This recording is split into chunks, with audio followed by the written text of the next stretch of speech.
All right, we've got a major Donald Trump health update after he spent about 3 hours at Walter Reed Medical Center a few days ago. Not coming as a surprise to you, I am sure.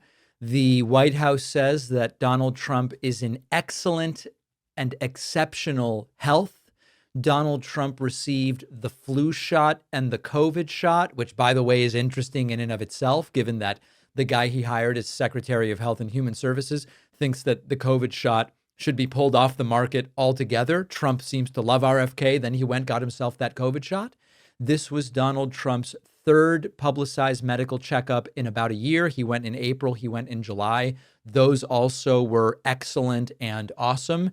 And you might remember that after the July evaluation, they, quote, came clean on Donald Trump's chronic venous insufficiency. Now, what's funny to me is a major health update about the president's health status from the White House would be really valuable to us if it didn't feel like it was all completely made up and useless information designed to deceive everybody as to Donald Trump's actual physical state. Like, for example, one of the things that came out of this Donald Trump physical or examination is his cardiac age is 14 years younger than his chronological age. In other words, Trump is 79, but he has the cardiac health of a 65-year-old. Wow. Oh, interesting. Whoa, he sounds so healthy, right? The only problems are he's obese, his hands are turning black,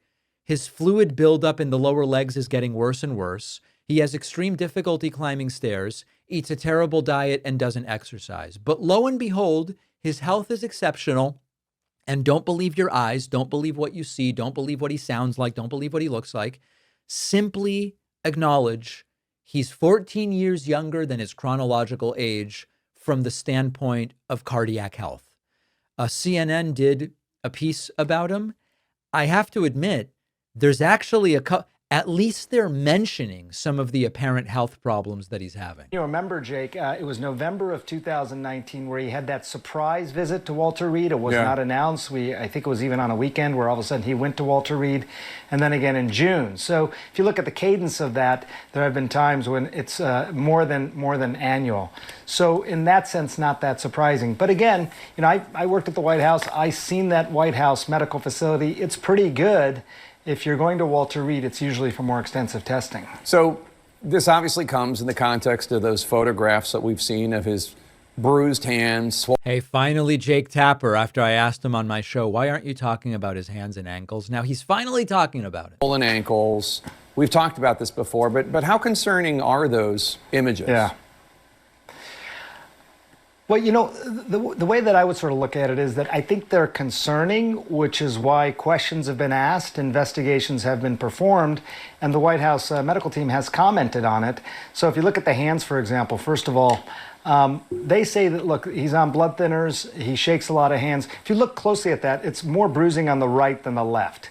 The shaking hand, the hand that you shake hands with. So that kind of fits. A lifetime of sun damage. The skin on the back of the hand is quite thin, so it's a little bit more susceptible to bruising like this.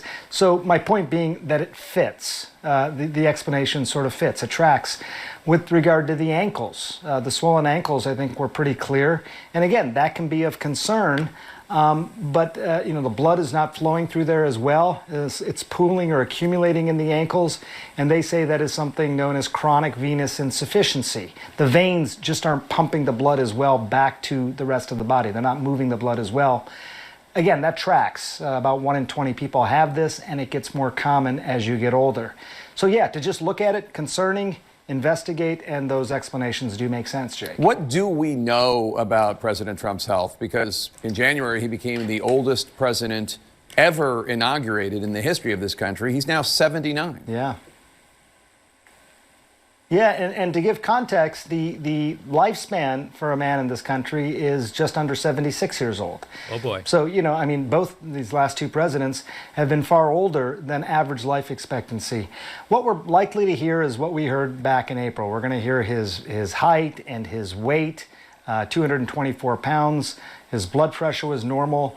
I struggle to believe those numbers, by the way. They've talked a lot about this dementia screening test known as the Montreal Cognitive Assessment.